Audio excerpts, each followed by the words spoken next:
And even like you said, like when you're one of the things you talked about earlier, which is like if you have a particular reaction to your players, like you made the comment of like, oh, if they said something funny, you can pull the mic away and all that stuff. But like the same thing could be if you're like your players are about to make a terrible decision. Yeah. And you don't have to try to hide your expression of like, oh my God, I can't believe they're doing this. If my players could see how many times I'm sitting there behind the microphone just fist pumping because I'm like, yeah, do it. But like they can't see me. Like it would change so much. And I can't fist pump at our home table because that would be a spoiler for what you guys are currently doing.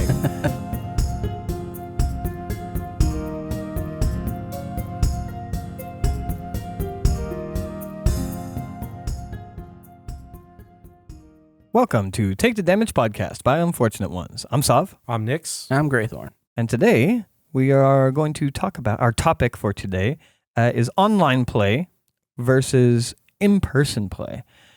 And as a group, the majority of what we do is in person. We all get together at a table, sometimes three of us, sometimes more people. Everything we do, system exploration and eventually U1 plays and whatnot, it's all going to be in person. But we do have a little bit of experience from COVID times. I was about to say, yeah, we had like, what, a year, 2 years of COVID? Yeah. Where we played like every week. We played online sessions. Every week towards the tail end, it went to like every 2 weeks. Something like that. By the time we got to Realm Watchers, it was in person. I mean, we were also doing like once it got like every 2 weeks, it was like the three of us were playing. Like, well, it's why that campaign kind of disappeared, is everybody fell off. But that has nothing to do with it being online. Yeah, and then Realm Watchers started in online. We literally, our session, not even session 0, me pitching to you guys, and where we sat down for the first time to talk about starting a new campaign was at the dining room table here. COVID was over, and we were already in person. But we never did. We never went from like Lord's Fall. Never made it back to the home table. That never happened. I thought I remember running a game in Blender. Oh no, that wasn't Realm Watchers. That was Lord's Fall. It was Lord's Fall. It was like a caravan thing. It was like a little city that I made. Your multi-person parasite ghost thingy was online. It was like a 6-hour game. I don't think it was. It was definitely a 6 hour game. It was a 6 hour game. We all played through Zoom. It was maybe more than 6 hours. Yeah. But yeah. My Mountain Man one was also online. Was it? Yes. His Bugs Life one was also online. Yes. His Bugs Life one. What was his Bugs Life one? I know my Bugs Life one. Was yours? I had the Bugs Life. I thought it was his. Bugs Life. No. What was yours? What was my first one? It was the cultist, or the guy who was making like the. Man, we don't care about that one. Yeah. the one that he was trying to string along a narrative that like there were multiple sessions. It was the beginning, right? It was the very everything beginning. Was connected it was to the alchemist. Yeah, the same alchemist who was making like the hybrid creatures. Yeah. And, yeah. That was my care first about that one. It's all about the Bugs Life one. The Bugs Life one was it. Regardless. My point is just that for a time, we did definitely have some online experience, but me and Gray operate on a weekly basis online as well. Yeah. You also have the experience of like having clients. Like, your experience is also professionally DMing. Yeah, very much, which there's probably going to be some overlap that I talk about with that. But mostly what I wanted to talk about in talking about this is like the different things that you get. Because even with friends, I mean, I can only speculate, but even with friends, the different things that you get playing online versus playing in person, I feel like would still apply. Like, I don't think it's just the fact that I'm playing with strangers. I think it is also the online. And the reason why I wanted to talk about this is even though we've been doing system explorations for a bit now, a couple months or whatever, this last system exploration was the first time that I DM'd for it. Yeah. And I was noticing some differences while we were playing. And your online tables versus this? Yeah, in the style of play. Sure. And then I know I have some things that I want to ask Gray, but I know there's things that are definitely different from your games to our home table. And then also, I started thinking about even us as a player. or even me as a player before I did the last DMing, me as a player as well, I think is different. The big one is for me is I think the big one for Grey that I want to talk about, at least. I'm sure you'll have other opinions and things you want to talk about, but for me and my style being mostly theater of the mind, even when I play online, the big one for me is immersiveness. I think that it feels more immersive when you play online. I think, like, even though we all really like getting into character and we think of cool characters and we try and think of things from the perspective of our characters and whatnot, what I noticed, particularly when me and Nix are paired up, is that we will say something in character and then immediately laugh about it afterwards. Like, we'll have something in character where, like, yeah, I think my character is just going to pull out a cigarette and smoke about it. And, like, we'll do it in character and then immediately start laughing at, like, the absurdity of it. Sure. Whereas, like, in online games, I see that happening a lot less. Where, like, I don't know, I think there's, like, almost a discomfort at the home table or even a casualness at the home table where, like, I think, at least with our home table being friends, we are friends first and foremost, and then we are role-playing on top of that. I have a question. So for your online games, is face cam very prominent or not? For my games, no, not at all. So I think that might be a big difference. That I think is a big difference because I think in person, because you could see, I think friends are it's also a big part. But sure. I think in person, or if you had an online game where you had cams, where you had like facial cams, like there's a lot more to be able to read somebody's expressions and like some of those like little things that you can catch. Yeah. Adding to it if you are friendly with a person, if you've been friends for a long time, like sometimes I could say something and just like literally my face is looking forward and I'll just give a side eye. You know, like I side eye to Sav and I'm like, maybe a little face on top of it. Yeah. And that already will get a laugh. Yeah, that breaks us. Yeah. Well, I mean, and that is another thing. So like a boon to in-person play is you could do a lot, even comparison to cams, in-person play, you could do a lot of physical acting, which is really cool. But it's also something that like when we were recording, it was something that I reminded, and we had a couple points where I reminded Ace, where like Ace is, you can't just point, you have to say you're pointing so that that the audio. Yeah, he never catches thought about, I am recording something. We've had it before in our other conversations where like we're doing physical expressions, and it's like, oh hey, Grey is pointing at Sav. But when I talk about the immersiveness, I noticed this when listening to Grey's Delta Green. Like even with a more ridiculous character, your pal that did the Arnold voice, it wasn't like every time he spoke, everybody at the table would have to stop to laugh at what he had said. Even though it was a more intentionally more cartoony, comical thing to do, there didn't seem to be any trouble staying in the immersion and just allowing that to just be the character's voice and then reacting based on what the character says or whatever. Like there wasn't a lot of like after each line of dialogue breaking. I think we do fine immersing ourselves in our character at our home table, but then we laugh about it and we have a lot of pauses and a lot of breaks. It's not a lot of like staying in character, and I do it, and Grey, you do it as well at our home table. But I noticed that in my online games it doesn't happen, and in your online games it doesn't seem to happen as much either. I think there's a lot of staying in the immersion that happens online. I think the second half of what I was saying too is like, because there's no face cam, you don't associate the character with a specific face or person. Yeah. So like when somebody is embodying a character, you're just listening to the voice. So in your head, when you're building that like landscape of what the game is, like the what do you call it? When you don't have maps. How did I forget that term? Theater of mind? The theater of the mind. Like that theater that you're building of this session, you're not tying the person across the table from you and their face and their current clothes. Yeah. And whatever. You're literally picturing I think that's kind of what I mean. The character looks like. Yeah. Like I think if just going back on Grey, your player with the Arnold voice. I think if Gray, you came into one of my games, an online game with an Arnold voice, even though it's funny, I would just be picturing your character the whole time. So it's less funny and more just who your character is. Whereas if we were at a home table and you were doing an Arnold voice, it would crack me up every single time because I'm looking at my friend.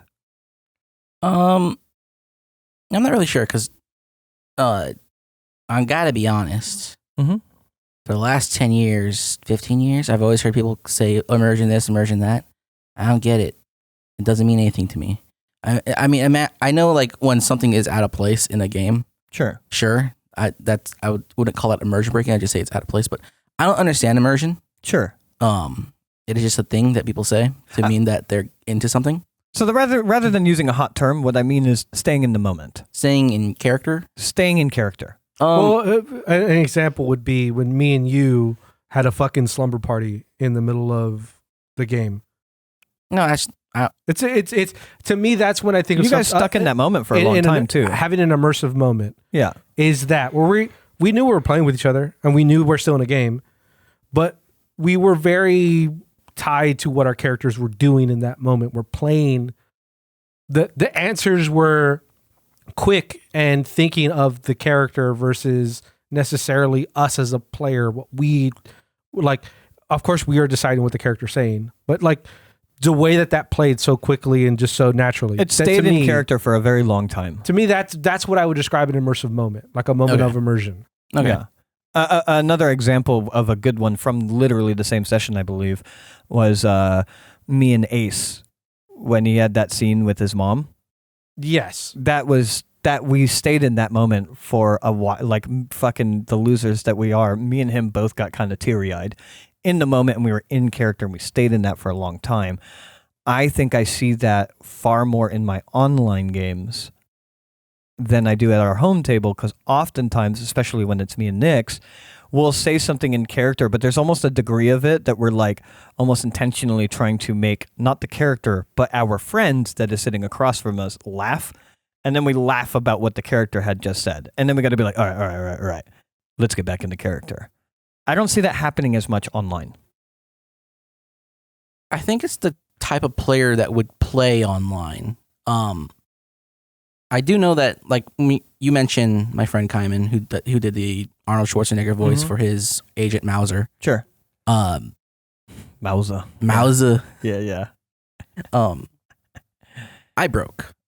There was a lot of times where I'm trying to not laugh. Especially in the beginning, you broke. Yeah, I think a big difference though is that like you can break silently online and not disrupt people, because I'm sure that's also a boon of playing online, is that a lot of people have either push to talk or a mute button, or just pushing their mic away from me. That's what I do a lot, is literally just grab my mic and swing it away from my face to sit there and just like cheese it what my characters are doing. But I don't interrupt them at all, so they stay in the moment, and then I bring my mic back when I've calmed down. I'm fairly certain most of my table has push to talk on, so okay. I'm the only one who, I think me and Haku are the only one who don't, and I push to mute instead. But I think it's really just the kind of player that you'd find looking for online games.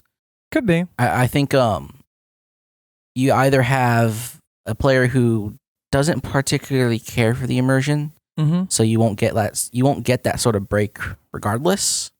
They're just kind of there doing their thing, and they're waiting for dice to throw dice at stuff. And then you have people who are really do just want to play that character to the best they can. Yeah, the whole time, as much as they could be in character. Yeah, like Kaiman kind of, he does play the character, and he's really good at playing his character's ideals and stuff. He breaks so easily. If he was playing his Arnold character, and all of a sudden he walks into an NPC, right, and then NPC's, yeah, brother, okay. Well, yeah, that's not fair. You're coming here to investigate something. That's not fair, Gray. He would tear apart. Oh, yeah. I mean, I remember... I'm tearing apart now. I remember in your game when I was watching one of them where, like, he was talking to a clerk or like a hotel. When they called him out for being Arnold. Yeah. Like, oh, are you that guy in the movies? And then like that whole interaction is like, oh, this is all like meta commentary. And, like, you guys are just fucking with each other. And like, there's a level of like, yeah, you guys are just busting each other's balls because you guys are friends. And like, you're like, oh, are you Arnold? Essentially. Yeah, I think the more personable people are, regardless of whether they're online or offline, will really affect that whole level of immersion breaking. I think it's that your level of friendship and like just that like what their willingness. Want. He's a really friendly, personable guy. It's really easy to do that back and forth with each other online, like we kind of do here at tables. Yeah, I feel like especially in like our Realm Watcher days, when we were playing more serious characters and we were trying to stay in character, like we definitely did a good job of it. But that in contrast, like, and that's the will, right? It was the purpose of why we wanted to play Realm Watchers. Is we, as a group, wanted a more serious role-playing, like getting into character type game. And I feel like we did a fantastic job of it. We had a lot less of that breaking and we had a lot more of staying in character in that campaign because there was just less comedy happening in general. But even that instance of our home table where we had the will compared to, say, my online games, I feel like my online games still stay in character more. I have one thing that I think I disagree with comparing the two. Sure. Because yes, Realm Watchers was like, we're going to take it more seriously. That was the point of the game. Mm-hmm. But that was from the perspective of what Lord's Fall was. Yeah. Lord's Fall was like goofy, Lord's Fall funny, was fucking dumb, like wild. Let's just do some crazy shit. Like literally, there was the guy that you Stockholmed and kept into kept around in like a debilitated state so that we could parade him around as like the new coming prince that would reign in a new new world order. Yeah, but that game was so silly and so like, and I think we were like, oh, let's do Realm Watchers, which is like one, it's an exploration of 5e. Yeah. Plus, like, let's take it more serious. But I think the tone or the under meaning of taking it serious was, let's not set fire to the tavern. Like, let's make it so the characters that we create, also just telling more serious narratives, and to a degree, but like the narratives we told and the stories we're told were not personable. Like the stories that were being told in Realm Watchers were like, go here, investigate this, find this thing out, and then solve the problem and leave. Yeah. We were like investigators, cops, and whatever. Sure. It wasn't like, go in here, discover the reason why you're sad in the morning, and tell me why you don't think your mom. No. Yeah. That's like, a good point. Yeah. It's not. We didn't play off of. We weren't trying to discover the characters. The characters weren't the main characters. Yeah, we weren't trying to discover the characters. Yeah, the characters weren't the main characters. They were just characters that we agreed that we would take seriously while exploring the story, and the story was the main character. And even to that point, like, it distracted it a little bit from a lot of the goals, but like, I still played the character seriously in the format of what Realm Watchers was, but I did have a fucking character named Glaus Kanan. There was definitely comedy that got sprinkled in throughout the course of the campaign. I think there were definitely funny parts. Yeah, the moment that we discovered dog kobolds, yes, we often would introduce comedy back into what was a more serious campaign. Definitely, I just think there was an amount of levity to Realm Watchers and especially Domain Observers. The Domain Observers was dumb.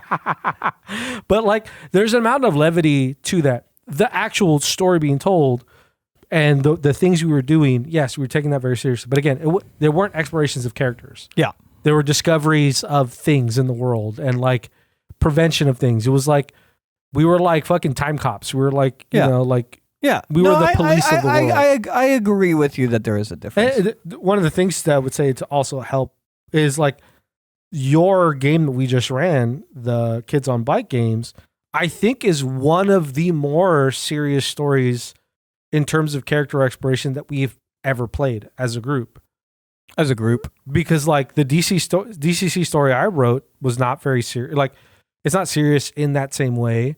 The Delta Green games that we ran for Grey were not, they're not character explorations to the extent of we didn't run the characters again. I think it would be yet, yeah. I think it would be as soon as we start doing the next, tier sessions where like years have passed and we're trying to be the same characters and how much they've changed. But like in those sessions and in those games, we're not really kind of letting the character breathe at all. Yeah. Because there's such a narrow focus of and also like specifically with Delta Green as well, it's not about you. Yeah. It's not like the typically for Delta Green, it would be the in-between sessions that it becomes about you, your home life and the things that, your recovery and sanity from what had just happened to you. It's like the in-between. So yeah, the session itself that we were playing wasn't an exploration of our two characters as much as it was an exploration of the story. I agree with that. I have a counter question then. Or not counter question, but in the same vein of immersion or staying in character, as a DM, when I don't have the face of the person in front of me, which is how my online games run, I only have the voice. And the description that the player has given me about their character, not having anything visual at least that breaks away from that character, aka a camera or being at a home table and sitting across from my friend, I find it much easier to view my players as their characters. And I know I don't know for Nix how much you remember of that running a more long form campaign, and also it was a goofier campaign to be fair. But I know Grey, you run games on a weekly basis. Do you find that as well, where like it's easier to imagine your player's player character because you have nothing breaking you away from that? No, I mean, no. I'm a weird person though. That's fine. So. I think contextually, I think there's something very important where like the most immersion that we've gotten, at least, well, G&G. Sure. G&G is probably the most very in character, yeah. Yeah, the most character immersion moments that we would have had in game, in like in person. Yeah. But like I think for the most part, at least the way that you two run your games is you guys run so freeform that like it allows your players to have time for their characters to breathe. Absolutely. So like you have that on top of, I do think it really helps. But even when I run shorter things, I find that, so I don't have a problem looking at you, Nix, and seeing Clinton and treating you as if you were Clinton. I don't find that like difficult to do by any means. More so if we were online and I wasn't looking at you and I was just responding to you doing Clinton's voice the whole time. I think the difference is like I don't have a problem picturing my friends as their characters. I default to picturing my players as their characters online. I think it's 100% easier to maintain a voice to a character than it is a familiar face. Yeah. So I 100% agree that like being able to like run a game where like here's this voice of this player that I've known because I've been playing with them. You know, like for you, for this is one of the guys that one of my clients, one of the people that comes to me to be their DM. Like I only know them as this character in this game. Yeah. When they talk, it's very easy for me to just associate. Maybe you did pick a PNG, like maybe you do have an image that they made of what the character looks like. Sure. So you just like immediately overlay. Yeah, that's what I'm thinking about. Yeah, the image of that person, and this is that person talking, blah, blah, blah, blah. I also had the thought, I wonder too if Grey, if like your history of playing online, like playing games online, makes it so you don't have any trouble like associating. Yeah, like probably. Because like you hear a voice and you know who that is and you're Like, of course, and you treat them this way. Yeah, I mean, that guy that I play with, he's not actually an orc in World of Warcraft. Yeah. So Isn't he though? he probably is. I mean, if he has VR chat, he's being Now, that's bringing that up. I wonder what it would be like running a D&D game in VR chat. Would it make a significant difference, like bridging the gap between online and at table? I think so. I think there's a level of like. Oh man, yeah. I mean, we're talking about it's potentially easier, or at least I am saying for me, it's easier when all I have is the voice from someone to imagine their character. So, if instead of all you have is the voice, if you go even further and you're in some type of VR tabletop thing and you are looking at an orc who is playing an orc, I think that'd be even easier to picture them as that character. Yeah, I think if their avatar was. So well, yeah, I think realistically in VR chat, they're all going to be hot women. All the models are going to be made by the same person, so they all got the same grotesque shape. So you're saying it's exactly like our home table, where we're all just sitting around the table in bikinis as hot women. I would be equally distracted. Like it would just be. I wouldn't be able to stand up half the time. It would be crazy. This is the moment our audience realizes while we're playing very serious characters in our DCC run through. Me and Grey and Nix are in bikinis the whole time. Yeah, vigorously oiling ourselves up like the entire time. If I'm not RPing, I'm oiling. Yeah, we have kiddie pools underneath us that are just slowly filling up with oil. We reuse it every week. Don't worry, we're not wasteful. So the other big part of this, talking about the difference of styles between online and in person, is at least our in-person, our home table, we do nothing for visuals. We don't even really use grids anymore. We don't do minis at all. Like, we've really, really pulled just away from everything and just do Theater of the Mind. And that's also how I run my online campaigns, for the record. But I know that, Grey, you like to do a lot of visuals. Mm-hmm. So, like, kind of, I guess I'm asking pros and cons between both. Like, what do you like about our home table and the way that we run it at our home table without all of the visuals? And then what do you like or is missing or whatever when you do it online, and vice versa? Well, to me, I think that having the whole recording set up just makes it difficult to use the visuals, because then you got to get up and separate yourself from the mic and walk over and do all that stuff. Yeah, but we pulled away from a lot of that even before we had the recording stuff. We still did whiteboard. Yeah, I mean, that's visuals to me. It is. And when we did Realm Watchers, I always had the whiteboard there to draw the big old map and like, you this stuck is a the lot place to and this is the place, and you guys come in. Yeah, I did a lot of that. I like doing that. Yeah. It is it's just something that I enjoy doing. I like having that. Because we did it like not at all for G&G. The whole time I was running G&G for you guys, it was almost exclusively Theater of the Mind. Well, you had your maps.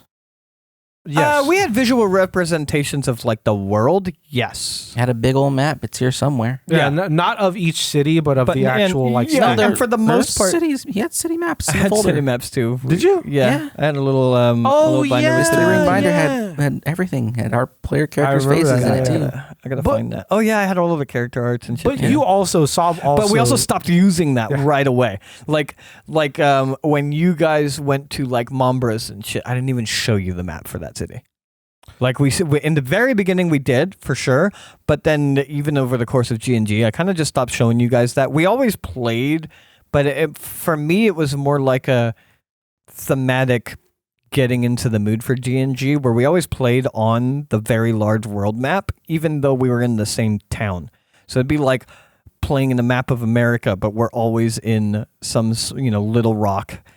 Like there's no need for the world map.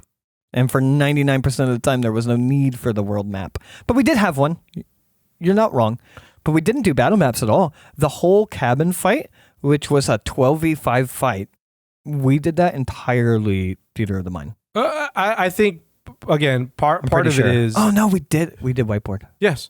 We did do whiteboard. Part of it is also you were the first one that, like, in the Realm Watchers games that abandoned maps and was like helping push for the Theater of the Mind stuff. Yeah. I eventually followed with you, and then so did Gray, sort of. But like Gray I remember Gray always liked to have like little drawn things of like, oh, this is the river, or like you guys are coming from this side. And for a long time, Realm Watchers was that. It was like we would have like a city map where we would enter into, and like we a lot of times we wouldn't necessarily have battle maps, but I think at the beginning we did a lot. Yeah, but like it slowly like waned away. But I also like one of the other than Critical Role, the other big TTRPG content creation that I followed was Adventure Time. And Adventure Zone. Adventure Zone was like three brothers that played online, and they played over Discord, and they played all audio, so there was no visual accompaniment for like any of it. Yeah. So like it was all theater of the mind. So I was like, and I really liked that game, and so like when you started pushing for it, and we started playing more theater of the mind, I was like, I was already comfortable with the idea because one of my favorite games that I watched or that I listened to was all theater of the mind. I know I enjoy it, but more so I was just wondering because like Gray, you use a lot of visuals, and I wonder.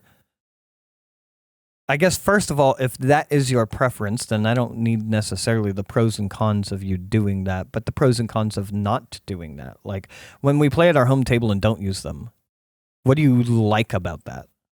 That maybe is missing from your online games? If anything. Could be nothing. Could be that it's just so far your preference that when it's easier to get out of it or it's easier to adapt, I guess. If you don't have a set of visuals, or if you have a visual and maybe something about whatever situation's happening goes beyond what your visuals are, and there's no need to adapt if you're just doing theater of the mind. Realistically, I mean, it is my preference, but I like the idea of, here's the thing, you know exactly what you're looking at. There's no kind of like the gorge part when we played.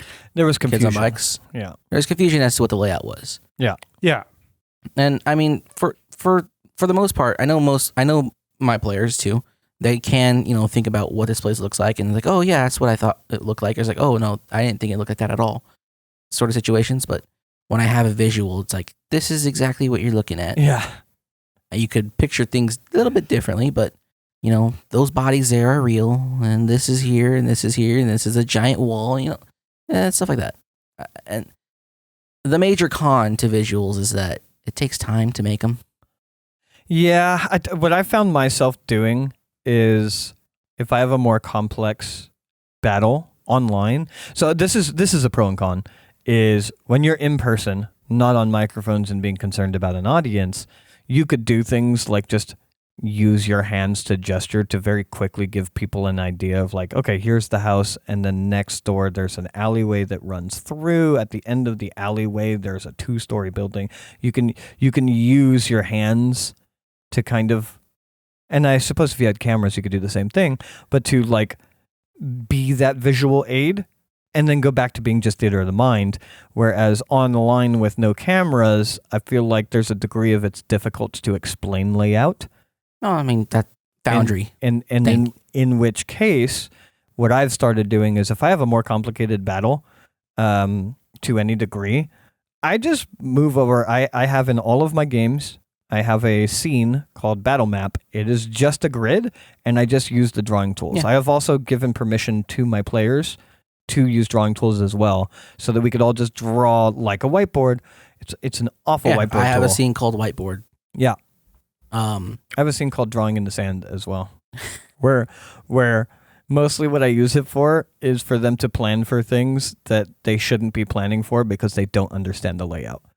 And I think it's hilarious to watch, where they're like, all right, well, if there's a building over here, then we're going to do this, this, and this. And in the back of my head, I'm like, well, there isn't a building over there, but yeah. You guys are sitting there trying to draw in the sand of all the what ifs and whatnot. So I have literally it's called Drawing in the Sand, and it has a PNG or whatever of sand in the background, and then they just drawing tools on top of it. It's hilarious. I think whiteboards are like the best battle maps. And the reason why I think that is for that same reason you could adapt. Yeah. It's easy. Yeah. Multiple people could use it. Erase. Yeah. I think G&G is so heavily reliant on cover as a game system that if you were to have a predetermined battle map and you didn't allow your players to essentially invent things onto the map, like is there a barrel nearby or something like that, I think the game would suffer because you can't get cover in a system so reliant on cover. But the willingness that I am to extend my players kind of helping invent the map, or at least ask via questions or requests of like, is there a barrel I can dive into in this alleyway? When it's not a full-on battle map, but it's just like a whiteboard thing, and I'm like, oh yeah, there's a barrel over here, and then I just draw a circle real quick on the whiteboard. I think it's way easier to lend to a more adaptable battle map when you use a whiteboard, and then even more so when you use nothing and just theater of the mind. It's like, yeah, there's a barrel next to you the whole time. Go ahead. I think my biggest problem with theater of the mind in terms of it's just really just battles. Yeah, and only that like sometimes, not even just battles and tense scenes, stuff where like the actual environment that you're in matters. Yeah. Because most theater of the mind sessions where you're RPing or something's happening, the actual layout of what's around you isn't really that important. Yeah. So like it kind of, slowly drifting and reshaping itself like fucking, AI a year ago where Sure. like it isn't a very clean image and it's kind of always a little wishy-washy. It doesn't really matter. In certain situations, it can be where like if a person in their head has built the image of what this thing looks like because of either they didn't ask for enough information or not enough information or was misunderstood, given, or the misunderstood. description. There's some form of miscommunication. So That's my Friday game. They get it wrong 100% of the time. Where like, this is like a hotel or whatever, but it's a bunch of bungalows and it's all a single story. So that'd be like one description. And then another description is like, this is like a hotel where it's kind of like not a very wide or deep building, but it's a tower. So there's like 4 stories or whatever and stairs that lead to each one. They get it wrong every single fucking time where they're like, all right, so I'm going to head downstairs. And I'm like, it's a 1-story building. What stairs are you heading down? yeah. I just think there's sometimes where there are some negative feelings or negative reactions that you get because a lot of the times in either tense situation or in battles, a character or a person is like playing over and over and over again in their head what their character's about to do. And they're kind of relying on an image they have in their head of what the battlefield looks like or what the environment looks like. Yeah. And they're going to act appropriately. Then as soon as it comes to the situation where the thing is happening, something matters. And then they say the thing, and then it's like, well, actually, it's actually like this. And you're like, oh, well. Then I wouldn't have been standing I wouldn't here. have done any of this. Yeah. And I wouldn't have, now I have to think about it. Now I'm under pressure. Now everyone else is waiting on me to make a decision to do this thing. So, like, granted, I think that certain personality types react harder than others for, like, that kind of situation. Yeah. But that, to me, is, like, the biggest problem I've had running Theater of the Mind games is just people conflicting with the thing that they're around because it's some form of communication loss. Well, so just circling it back to the topic, it's one thing that is nice about being online is that alongside these battle maps that you could have or whiteboard tools or just visual aids in general, you are on your computer. You don't need to be looking at anybody to be able to hold the immersion. So you could be doing whatever you want. DMs out there that enjoy snacking but feel it's inappropriate. Guess what? There's a mute button. It's nice not having people stare at you the whole time, and instead they're just listening to you. Sure. And the biggest thing for me is research. the ability to quickly Google something or look through a rule book or whatever, or your own personal notes, or make a quick list, or do your own personal notes, the ability to record, the ability to like quickly grab a battle map if you need to grab a battle map, the ability, because I do this all the time when I need to do a whiteboard battle map, is while they are going through the RP, I as the DM can jump into a different scene in the VTT and start making the battle map. So there's no, okay, let's all move over to the whiteboard and watch the DM draw it out for 5 minutes, because I could do it in the background. Yeah. It's really, really nice being able to do a plethora of things and having so many things, including, most importantly, the internet at your fingertips while DMing. It's just really, really lovely, and no one's staring at you while you're doing them, so you could do them a lot in the background without it being distracting to anybody. Yeah. I think that's a really big boon to online gaming, is the ability to sit there in your own little kingdom and not have it interrupt the game at all.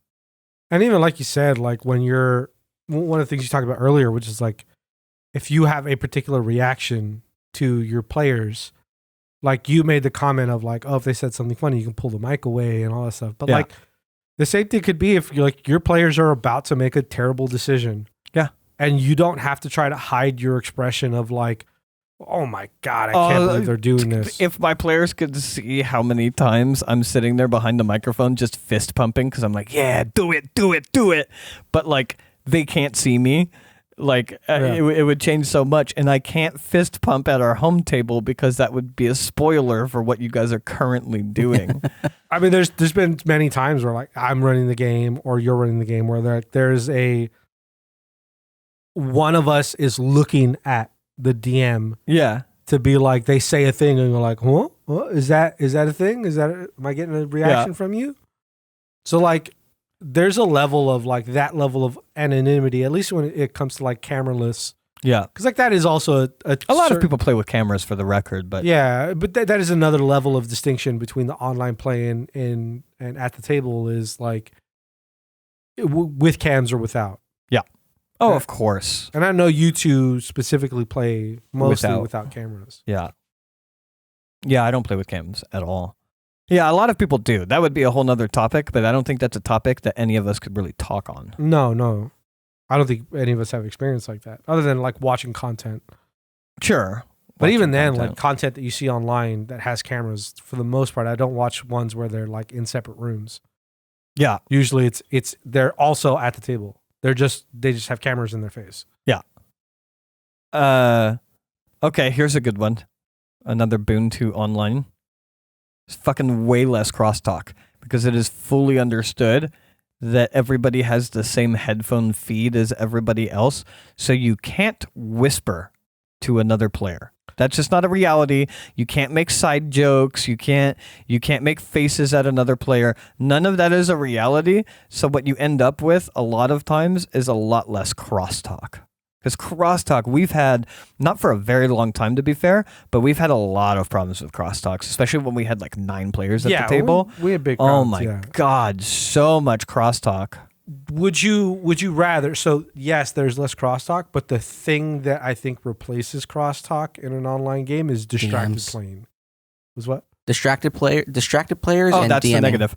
Oh, yeah. What? DMing. Oh, sure. Direct messages. Yeah. Yes. I have players that try to DM me while I'm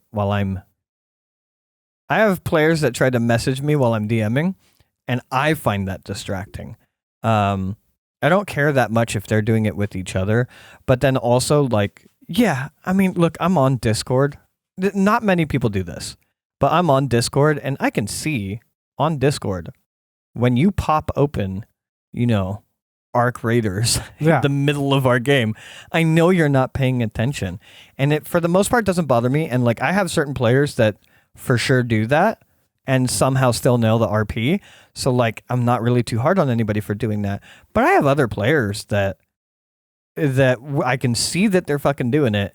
And then they're the kind of player, it's the kind of player that would be at your home table with their phone out. Yeah. And then something happens, and then they look up and they go, "Wait, what's going on?" And it's like, well, I guess you weren't there, so you don't get to know. Yeah, you were on your phone. Yeah, you were on your phone, and it's the same thing online where it's like, well, Yeah, you're throwing 500s and Helldivers, and because of that, I guess you just don't know what happened in the RP right now, so that's your fault. I remember when we played COVID times like that. I would experience that as the DM, where I would have distracted players. Yeah. Granted, also at our home table, we are a table of Only when it was ADD, big, like ADHD fucking maniacs. So like we all just like. I feel like we mostly experienced that at our home table when it was big. Where I mean, like Ace, I do it occasionally where I get lost on my phone for a second and I have to like come back. yeah, I don't do that. I love the game too much. I'm paying attention. I don't even care if I'm RPing or not. I am perfectly capable of playing my gacha games while playing the D&D games as well. So. You're still on your like I phone. said, I have players that do. I have players that are playing other games that are absolutely fine at the table. They know what's going on. They are able to in-character role play, and they are not distracting or distracted.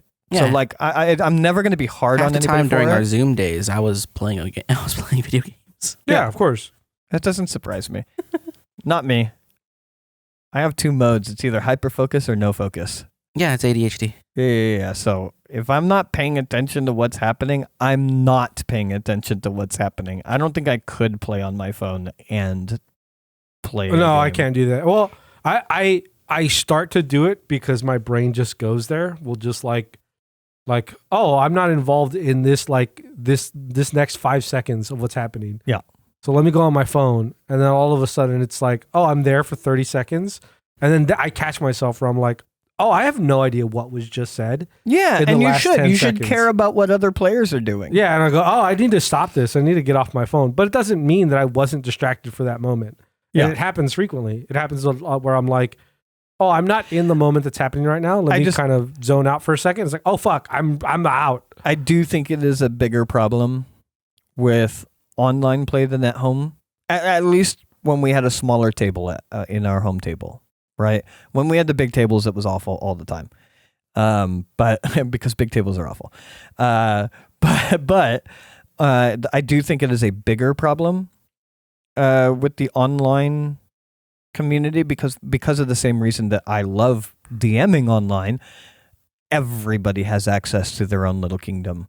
Yeah. And they're going to do things, whether it's checking their emails or playing a video game or whatever. A lot of people find themselves doing other things other than the game that is in front of them. Yeah. Which is, a lot of people are responsible and can do that well. But a lot of people think that they're responsible and they're not. Yeah, I mean, we've talked about player responsibility before. Yeah. Yeah. I would say that like while it is something where as a DM you're like, oh man, when somebody's not paying attention and we have this stuff, thinking about it and in this conversation, I'm like, it's still not as bad as crosstalk. No, crosstalk way is worse. Just like that's crosstalk is so much worse because it's actively distracting. Because I remember when G&G was really big. When we had like somewhere between like 7 and 9 players, I had to like, I think that was like the beginning of me having to actually take charge at a table because I was the GM, but for the most part, I was just another player at the table. But I remember at certain parts, especially when what would happen was the people that are at the table, if they happen to be sitting next to each other and they are the ones in play. So for example, if you and Ace are if Gray and Ace are sitting on opposite sides of the table and they are role playing a scene, everybody would be quiet. But then Nix is sitting right next to Gray. And if Nix and Grey are RPing a scene because they're sitting next to each other, the rest of the table isn't in play and they would just start talking and whatnot. And it got to the point where I remember one time I was like, hey, everybody, Like, I need you guys to stop all the crosstalk because I'm sitting next to them and I can't hear the role play. Like, the game has become unimportant at the table. Yeah. I think crosstalk's way worse. I remember that happening a couple times. It's also almost impossible to do crosstalk responsibly. Like we just said, you can distract yourself pretty responsibly. You could play your gotcha game and still be involved in what's happening at the table. You can't be cross-talking and being involved with what's at the table. You're just not paying attention. Yeah. Most of what you said is true. I do like the idea of a big table having those moments where like everyone is supposed to be there in a ring talking, right? In game. Yeah. And people are going over a plan, and then you got two jagoffs who are just kind of distracted by their own little worldview, or they're making quips about said plan. Yeah. And the people talking about it don't hear them, or they hear at the end of it, it's like, what did you say? So, but to me, that's participation. The quips is still kind of participation. It's meta participation, but it's still participation. But more so, it's like if we're going over the plan to assassinate the mayor of this little boomtown, and then there's two people, talking across the table or even with each other about their favorite Thanksgiving dish. Well, that's not different. Yeah. But that's what I mean about crosstalk being problematic. I think if it's game centric, it's not a big deal. Yeah, because I know at least me and Gray have had plenty of moments in G&G where we would do that. Yeah, we were talking to each other a lot during other things going on. Also, we would oftentimes about the game. Yes, yeah. we would also be because I would do it in character. Yeah, that's the other thing too. I was gonna say is me and Gray would often be in character, just having a moment somewhere else where like the characters are talking, especially if they're doing a really bad plan. Yeah, and me and Gray would be like, "Oh man, it'd be tough if the horses didn't make their in time. Like, that'd be tough." Sometimes it even started with him out of character sounding, and then without his character voice, and I'd be like, "I'm not sure about that, boy." yeah. But that didn't bother me at all. I remember you guys doing that. That didn't bother me at all. No, when I say crosstalk, I mean like genuinely not related crosstalk, and that happened in Lord's Fall when we played Lord's Fall in person. That happened in G&G when it was a larger table. It's a common thing. I remember the biggest ones where you had to like address the table. I remember where it was just people talking about. It was just too much, and it was like being at a party instead of playing. Yeah. It was like me and the two people next to me were playing a TTRPG, and the rest of the table was just at a party. Yeah, and it's like, hey, we'll be in a party outside then, please. We're trying to play a game here. Yeah, I thought it was very funny when me and Gray would have our quips. Also, like even just like somebody just having a moment. I remember there were times where like the whole table is doing something, and my character, because of reasons, would be away from the rest of the party. Yeah, and I would just like call attention to myself to be like, I'm still riding the town. Yeah. I will say a positive thing about playing in person versus playing online. Planning sessions, I think, go way better when everyone can look at each other and it becomes a genuine like circle of people talking about what to do, because there's always an awkward thing about accidentally or about talking over people on Discord or Zoom or whatever, and then accidentally, and then you're like, oh, you go ahead. Oh no, you go ahead. And then the quiet person isn't visually represented, so they might just be quiet and forgotten about during a planning session. In-person planning sessions for the game, way better. I think that's way better in person, where you are all looking at each other and getting an opinion. Because also, like, say everybody's talking and Nix has been quiet for a while, but if you look over at Nix, you could see he's thinking about something. And just that is enough to be like, Nix, what are you thinking about? Sure. What's going on in your head? I think big table RP moments where like it isn't just a two-person dialogue. Yeah. Yes, because there's the fear of over talking or the fear of like cutting somebody off. Where I think if your players are relatively polite, like online it's very difficult to manage. Oh yeah, when one person is talking and when to give space for another person to talk, and also you can't see Because a lot of times when people want to say something, their body language changes. Yeah. And so you could see that where they're like, they stand a little more upright, or they're you know, maybe they put their hand up, or they're like, you could see that they want to inject something, but they're not given the space for it. So if somebody allows for that space to happen, then they can then be brought into the conversation. That's very hard to do online. Yeah, and I genuinely, earnestly mean that it's hard to do, because this is something I would say about almost all of my players are very comfortable online. I think everybody's trying to be polite. It's just not a great environment for crosstalk, because that's like a situation where you would want crosstalk. You want everybody sitting there arguing about the plan and figuring it out. You want side conversations where, like, you know, you might pull someone aside and be like, hey man, if we do this, you know that my character is not going to follow your character, and blah, blah. And that could be a side conversation that doesn't need to happen with everybody. So, like, I think big planning sessions, way better at a home table. Yeah. In my experience. I find them very awkward at online. I mean, most of my online tables have been the same people, so it's really hard for me to say, because they got this sort of, how do I say this? They haven't figured it out. They have it figured out. No, it's the way they interact with each other. Like, I know, like, say, okay, guys, what is your plan? There's going to be like at least 5 seconds of silence as one of them decides whether or not they're gonna pipe up, and then things go, and then he's like, well, what do you guys think? And then there'll be another like 5 seconds of silence until they start piping up down the line, which always ends up being that way. But yeah, I don't have much experience with other online tables. Yeah, that's fair.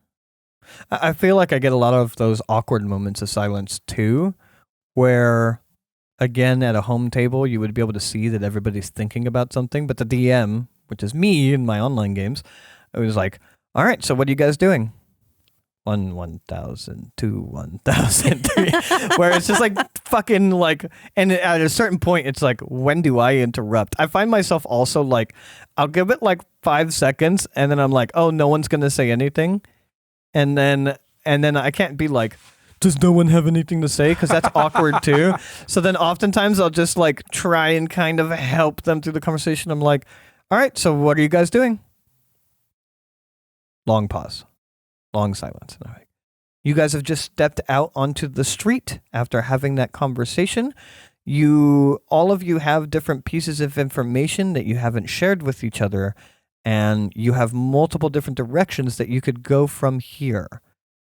Where do you guys want to go? What are you doing? And then here's the big one, is me being like, and do you want to share that piece of information you have with the rest of your group? Yeah. Because at least then they could be like, no, I'm going to keep that close to the chest or whatever. But it gets people to start talking. I've been doing that. I learned to do that with my last Delta Green campaign. Yeah, it's important. I find a lot more awkward pauses in my online games than home tables. Yeah. I mean, it only makes sense. It's just the way that the medium is. Yeah. Like, how you have the ability to communicate. Mm-hmm. Yeah, there's certain things that like that just I'm trying to think of the best way to word it. I don't know. It's which one do you prefer? Do you have a preference, like overall, given all of these different things you're talking about? No. I like. Well, I mean, I think no.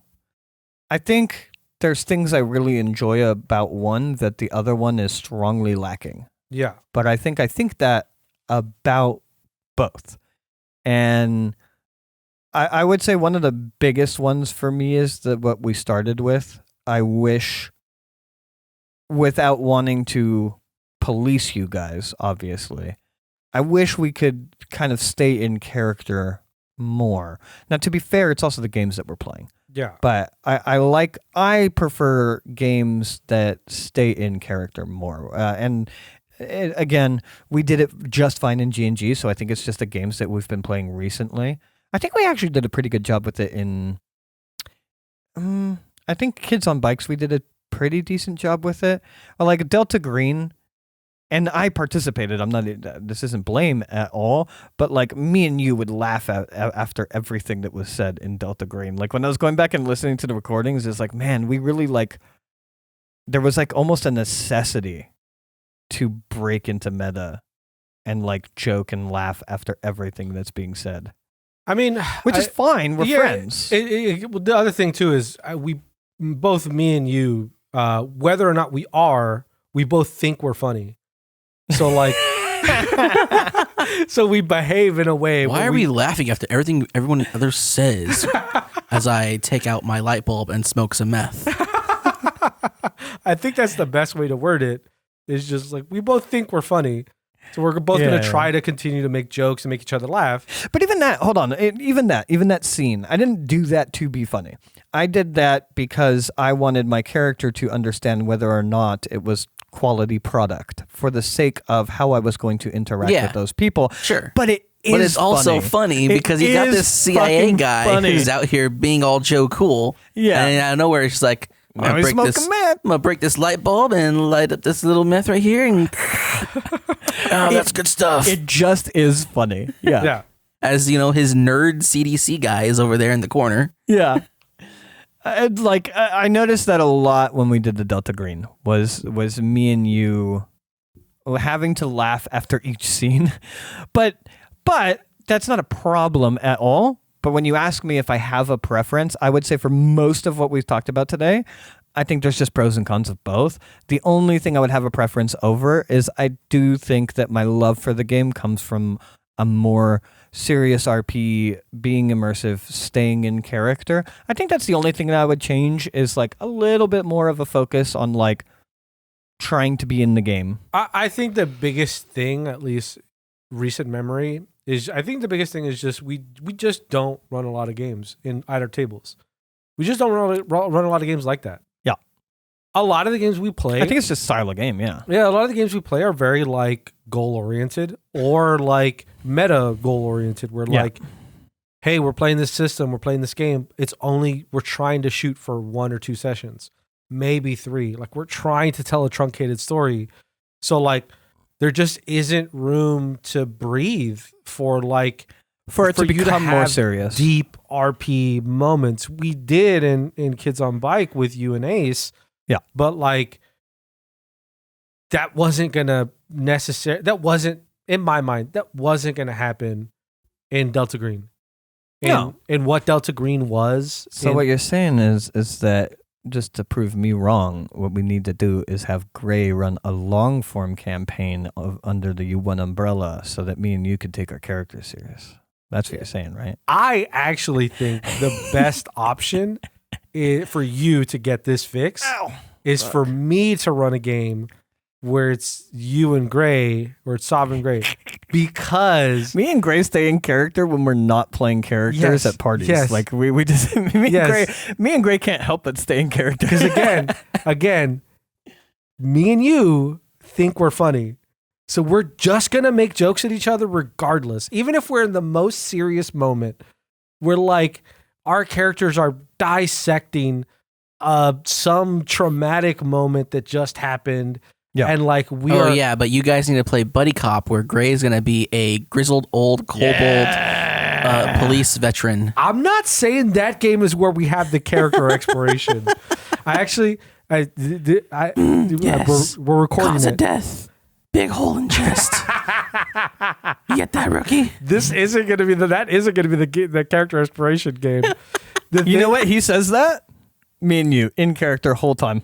Yeah, laughing, just in character the whole time. I actually wanted to, because I had the thought when you brought it up in our Discord of like, hey, I kind of a little inside baseball moment. Yeah, where like you're like, hey, I kind of want to have like a moment to explore something a little bit longer. Explore character, whatever. My first thought is like, I kind of want to tell like a serious story in like the Avatar universe, and like Avatar: The Last Airbender. Yeah, make a system that's a little bit based off of some of Kids on Bike stuff and a lot of there is an Avatar system. We'll just do it for system exploration. We can. I wanted to make my own. I want to make my own for all of these systems. I really want to get back to writing or designing. I wanted to make my own just because I wanted I want to have it where like bending is one roll. Yeah. You just you narratively explain what your bending is, and then it's a success rate, or it's levels of success. So before I knew there was a system, I had one kind of like that, where I think it was D6 based, but basically depending on your level is how many D6s you have. That's not a resource, that is for each roll.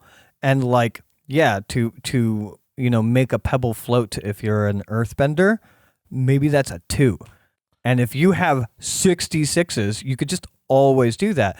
But then like, How vampire works. Yeah, creating a rock wall might be something a little bit more difficult to do, and that might be like an 8. And if you only have 1d6, you were just not a high enough bender to be able to do that. I was gonna take like DCC's level of success chart and like reframe that, or I'm not sure what dice I'm gonna Kids use. on Bikes has a pretty good one. If you were to look at the way it describes the power characters difficulty ratings, it's pretty good. The way it talks about like the range of like doing something that is so unfathomable being really hard, but the way it scales into that. I when you said that, my immediate brain was like, oh, I want to like make a really simplified game mechanic to just play that aspect of it. Sure. I also just like Avatar: The Last Airbender, so why not that world? And also, that world is chock full of, and that story is chock full of like just like crazy in-depth in-character moments. I was like, oh yeah, why not just have like some weird like thing where like, yeah, you're airbender, so there's or you're bender, so it's a fantasy part, but the thing you're playing is like this crazy tragic moment of your characters and them trying to resolve a thing. Yeah. Or like do a thing, and like it becomes like this it's all a very serious story, but also you guys get to throw rocks around. So like there's a little bit of like, there's a playfulness in the world, but also the story you're telling is very character focused. Yeah, that'd be sick. And then don't have an avatar at the table. Everybody has to choose. You guys would be like low level benders. Yeah, you would not be very powerful benders, but not so weak enough that you can't do cool things. Yeah, like you can still do cool things. Yeah, but see, my character thinks that he's a powerful bender. You can think he's as powerful as he wants. I also do like from like DCC, if you were to do something like that. We need to get off of this, but I like from DCC where it's like, rather than a degree of DCC, I don't like that DCC was explicit, but like when you try to cast a spell, if you get a 13, it does this. If you get a 17, it does this. If you get a 27, it does this crazy thing. I wouldn't explicitly lay out that this is what you're capable of. It's just more of like, what are you trying to do? And then based on how well you roll is how well you execute How well you execute it. Yeah, that's more of what I would take from DCC, is just like, how well do you execute the thing that you're explaining that you want to do? Yeah. Like you're going to move rock, you're going to move earth, you're going to spit fire. What is your role? That's how well you do the action. Yeah. How much of it you move, and then like depending on who's defending you, how they react and all that stuff. Yeah. So like whatever. But beyond that little digression of like designing the game, I think part of it, what I was leading to, is I think some of the stuff that you're missing that you get from your online games is that just we as a table just haven't really played a lot of like really in-depth, at least not for a long character time. stuff. Yeah. Like the last time we did it was G&G, and that was a couple years ago. Yeah. And even then you weren't a player. No, I didn't get to do it. Yeah. And like, so you got to lead the table, but even then, like, you led the table of like, for a good chunk of it, my character wasn't that serious. He wasn't made serious until like I started taking more of a leadership role. Yeah, I think I took your character pretty serious from the beginning, and I think you did as well. I mean, I think to the degree you definitely grew into the character for sure. I did, but also I remember back when the table was like 8 people. Yeah, I tried to you kind of I tried to be in the bit. Background, yeah, where like to facilitate things because I wanted other people to play the game. Nah, lame. No more 8-person table. We keep core group only. Maybe 1 or 2 stragglers. and then the table never falls apart. Yeah, because here the fuck we are. What, like 6-7 years in now? We're still at the table together. So maybe this should be the party. I mean, Gray doesn't want to be here, and he hasn't wanted to be here, and like, and has never. Yeah. He's just kind of stuck around because we've kind of been friends for 20 years. All right. Well, on that note, let's get Gray home. But end result, for me at least, no, I wouldn't say that I necessarily have a preference. I just think there's pros and cons to both. Of course. And I wish there were more overlaps of the pros and less overlaps of the cons. Great. Do you have any preference? Do you prefer online or do you prefer the home table? I think they're both equally enjoyable, though the online side has the massive massive pro of me not having to go anywhere. That's yes. True. Yeah. But I mean, they're both. If I had to choose, I probably would go with the table game, just because being there in person with people that you could look at, say things to, gesture at, etc., and there being a lot more visible openings for speech. Yes, is a big plus. If I could gather my online crew from all across the friggin' world, because none of them live within an hour of me. I think the closest one is. What's closer? Sacramento. All right. Then they got like Austin, and then Vancouver, and then St. Petersburg. I was about to say, you got one guy that's fucking wild. Way out there. It used to be Lima.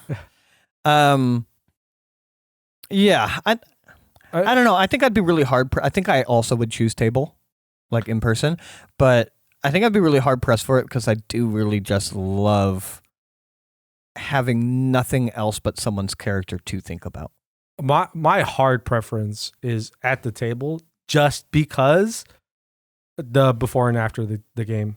Yeah, it's just when you meet up with your friends but like I play with almost exclusively just my friends. Yeah. So like being able to meet up before the game and we just shit around and talk about nothing. Yeah. And whatever. And then when the game's over, we just shit around and talk about nothing. Like, yeah, to me, that's the best part. It's not the best part, but it's like, it's one of the more enjoyable parts about meeting up with your friends.